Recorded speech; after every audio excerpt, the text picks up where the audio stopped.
قسطنطنیہ 330 سے 395 تک رومی سلطنت اور 395 سے 1453 تک بازنطینی سلطنت کا دارالحکومت رہا اور 1453 میں فتح قسطنطنیہ کے بعد سے 1923 تک سلطنت عثمانیہ کا دارالخلافہ رہا۔ فتح قسطنطنیہ کے بعد سلطان محمد فاتح نے اس شہر کا نام اسلام بول رکھا، مگر ترکوں کو اسلام بولنے میں مشکل ہوتی تھی تو وہ اسے استنبول کہتے تھے، اس وجہ سے اس کا نام استنبول پڑا۔ شہر یورپ اور ایشیا کے سنگم پر شاخ زریں اور بحیرہ مرمرہ کے کنارے واقع ہے اور قرون وسطیٰ میں یورپ کا سب سے بڑا اور امیر ترین شہر تھا۔ اس زمانے میں قسطنطنیہ کو یعنی شہروں کی ملکہ کہا جاتا تھا۔ تاریخ میں قسطنطنیہ نے کئی نام اختیار کیے، جن میں سے بازنطین، نیو روم، قسطنطنیہ اور استنبول مشہور ہیں۔ شہر کا سب سے پہلا نام بازنطین ہے۔ یہ نام اسے میگورا باشندوں نے تقریباً 600 قبل مسیح میں اس کے قیام کے وقت دیا تھا۔ شہر کا موجودہ نام استنبول ہے۔ 667 قبل مسیح میں یونان کی توسیع کے ابتدائی ایام میں شہر کی بنیاد ڈالی گئی۔ اس وقت شہر کو اس کے بانی بائزاس کے نام پر بازنطین کا نام دیا گیا۔ 11 مئی 330 کو قسطنطین کی جانب سے اسی مقام پر نئے شہر کی تعمیر کے بعد اسے قسطنطنیہ کا نام دیا گیا۔ 363 سے رومی سلطنت کے 2 حصوں میں تقسیم کے باعث قسطنطنیہ کی اہمیت میں مزید اضافہ ہوا۔ 376 میں جنگ اردنہ میں رومی افواج کی گج کے ہاتھوں بدترین شکست کے بعد تھیوڈوس نے شہر کو 60 فٹ بلند 3 فصیلوں میں بند کر دیا۔ اس فصیل کی مضبوطی کا اندازہ اس بات سے لگایا جا سکتا ہے کہ بارود کی ایجاد تک اسے توڑا نہ جا سکا۔ تھیوڈوس نے 27 فروری 425 میں شہر میں ایک جامعہ بھی قائم کیا۔ 7ویں صدی میں آوارز اور بعد ازاں بلغار قبائل نے بکلان کے بڑے حصے کو تہس نہس کر دیا اور مغرب سے قسطنطنیہ کے لیے بڑا خطرہ بن گئے۔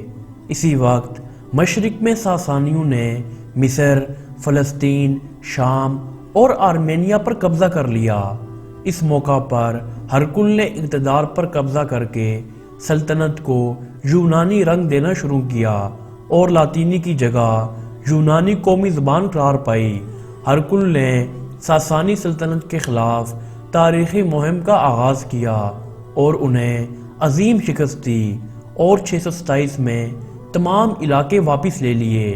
اسی دوران اسلام قبول کرنے والے عربوں کی طاقت ابھری، جس نے فارس میں ساسانی سلطنت کا خاتمہ کرنے کے بعد بازنطینی سلطنت سے شام، مصر اور افریقہ کے علاقے چھین لیے۔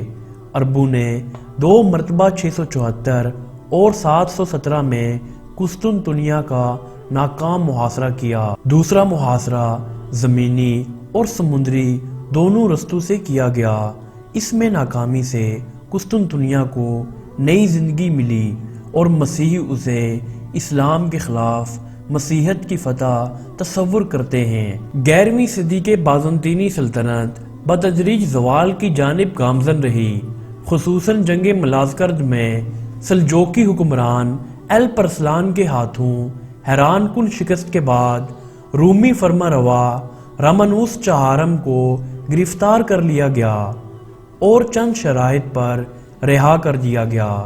واپسی پر رامانوس کو قتل کر دیا گیا اور اسے نئے حکمران مائیکل ہفتم ڈوکاس نے سلجوکیوں کو خراج دینے سے انکار کر دیا، جس کے جواب میں ترک افواج نے چڑھائی کرتے ہوئے اناطولیہ کا بڑا حصہ فتح کر لیا اور بازنطینی سلطنت کو 30,000 مربع میل رقبے سے محروم کر دیا۔ صلیبی جنگ کے دوران 13 اپریل 1204 کو صلیبی افواج نے اپنے ہی شہر قسطنطنیہ پر قبضہ کر لیا اور شہر کو شدید نقصان پہنچایا۔ 1261 میں بازنطینی افواج نے مائیکل ہشتم کی زیر نگرانی لاطینی حکمران بلڈوین ثانی سے قسطنطنیہ واپس حاصل کر لیا۔ 29 مئی 1453 کو سلطنت عثمانیہ کے فرما روا سلطان محمد فاتح کے ہاتھوں بازنطینی سلطنت کے ساتھ قسطنطین یزدہم کی حکومت کا بھی خاتمہ ہو گیا اور قسطنطنیہ ملت اسلامیہ کے قلب کے طور پر ابھرا۔ شہر کے مرکزی گرجے آیا صوفیہ کو مسجد میں تبدیل کر دیا گیا اور شہر میں مسیحیوں کو پرامن طور پر رہنے کی کھلی اجازت دی گئی۔ فتح قسطنطنیہ تاریخ اسلام کا ایک سنہری باب ہے۔ شہر 470 سال تک سلطنت عثمانیہ کا دارالحکومت رہا اور 1923 میں مصطفیٰ کمال اتاترک نے انقرہ کو نئی ترک جمہوریہ کا دارالحکومت قرار دیا۔